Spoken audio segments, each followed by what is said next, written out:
Let's first of all shed a brief tear for Jagmeet Singh, because the problem he has is that he's trying to be an NDP leader and we already have an NDP prime minister. I mean, Justin Trudeau is he's actually much more radical than the traditional NDP. As the NDP themselves admit, the previous leaders of the NDP. Yes, he attacked the NDP Trudeau attacked the NDP for being too conservative. Yeah. But because he had the comfortable blanket of the Liberal Party, which governed for most of the last century, people didn't realize what kind of radical they were dealing with. Yeah. The second problem Jagmeet Singh has is that all of his political ideology is implemented now. So, and we're seeing it. Like, people look around and say, okay, this is what it looks like. The utopia the NDP has been spinning in the corner of Parliament. They told us everything was going to be free and wonderful and just, and there would be racial equity. There would be there would be unicorns and butterflies and rainbows, and this would be the utopia. Well, now that all of their policy agenda, all of their agenda is implemented, and people look around and it's a hellscape. Mm-hmm. We have 1,400 homeless encampments in Ontario, 35 in Halifax. We have hate crimes are up 253% in the last 9 years. The military is decimated. Wages are dropping. Like, it's the list goes on. And so Jagmeet Singh is trying to disown that ideology, even though that it belongs to him.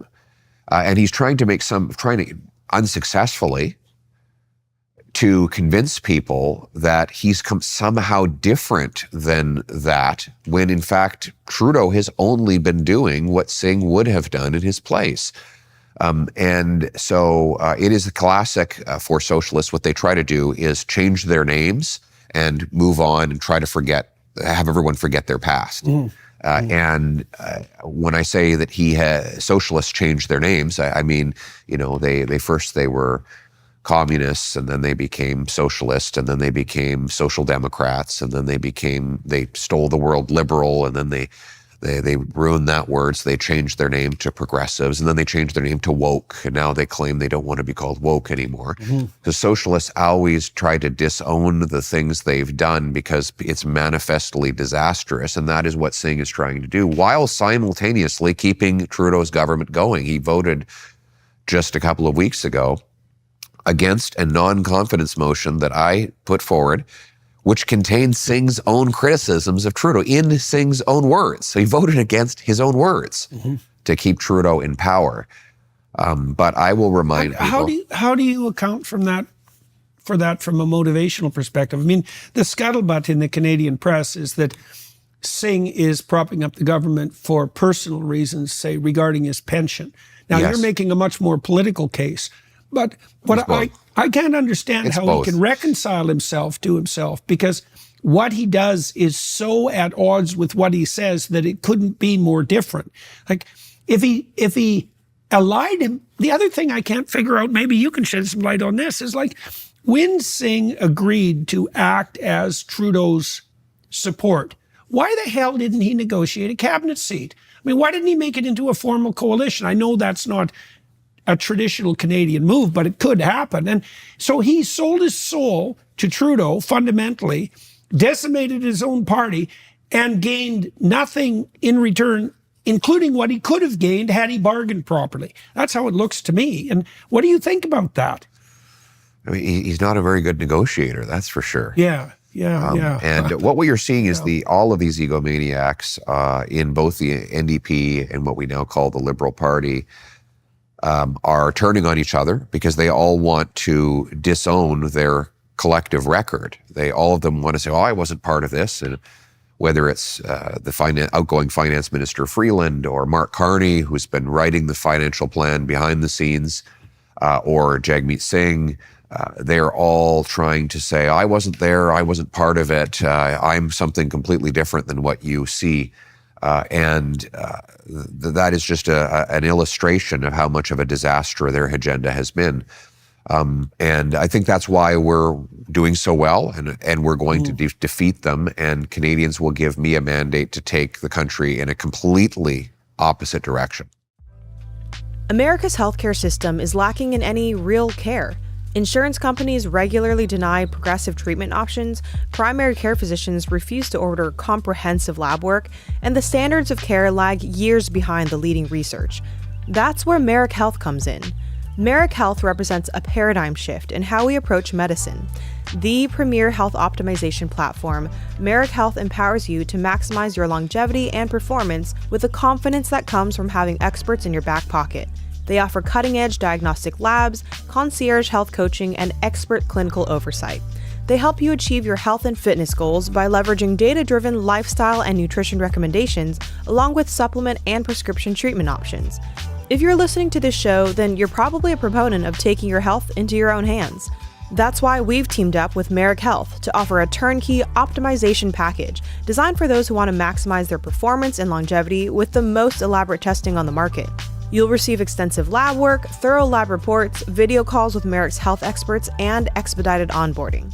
Go to merrickhealth.com/Peterson and use code Peterson to get the same panel and medical oversight I get and save 10% at checkout. That's merrickhealth.com/Peterson and use code Peterson at checkout. Okay, so what do you see on the horizon in the upcoming year? I want to talk about two things. What you think is going to unfold, well, even in January, I mean, once Parliament reconvenes, and what you expect from Trudeau in terms of his political action, then what you expect as the Liberal Party tries to reformulate itself. Like, I can't imagine a scenario, not really, where Trudeau leads the Liberals into the next election. That seems to me highly improbable. It wouldn't surprise me if he has to be removed kicking and screaming, so to speak. But I'd like to hear your thoughts on what are Canadians to expect in the upcoming months. So Parliament's back in late January. It will take some weeks to actually get a non-confidence vote onto the floor of the House of Commons. Then we'll see if Jagmeet Singh's latest promise of voting non-confidence was as insincere as his prior commitments to that effect. When does his pension kick in? In February. So he's now basically, he said yesterday that he would put forward a non-confidence motion at the earliest opportunity. Well, that's likely to be March, which is... Oh, that's convenient. Okay, right so that after. problem's off. So really, That's right. so March is the earliest, as far as you can see, that election could be called. Singh will not vote non-confidence before he gets his pension, or at least he will not vote non-confidence in a way that sees the election happen before his pension kicks in. So we won't have an election before very late winter, early spring. Then there's the possibility that the Trudeau resigns and then goes to the Governor General and says, we need to shut down Parliament, while the Liberal Party then chooses a new replacement, a Trudeau 2.0. And so there would be a leadership race. God knows how long that would drag on for during... You think approximately in March, no earlier than March, as far as you can foresee. Yeah, probably. And during which time we'd continue to flounder and twist in the wind. And by the way, you know, the Liberal media is all saying, well, surely you wouldn't want to trigger an election during the Liberal leadership race. Excuse me, the Canadian people are not obliged, 41 million people are not obliged to wait around while this party sorts out its shit. Like, these guys could have got rid of Trudeau a year and a half ago. They knew he was a disaster then. And now they say, well, we're low in the polls, so we have to get rid of him.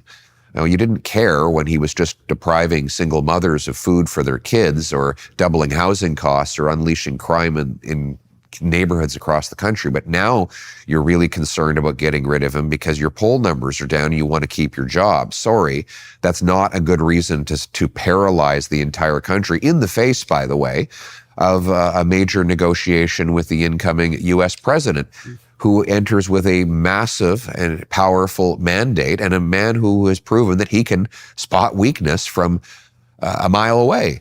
So the country should not be forced to wait for the Liberal Party to clean up its own mess. They've had plenty of time to do that. What we need now is certainty, and the only way that can come is through an election so the people can decide.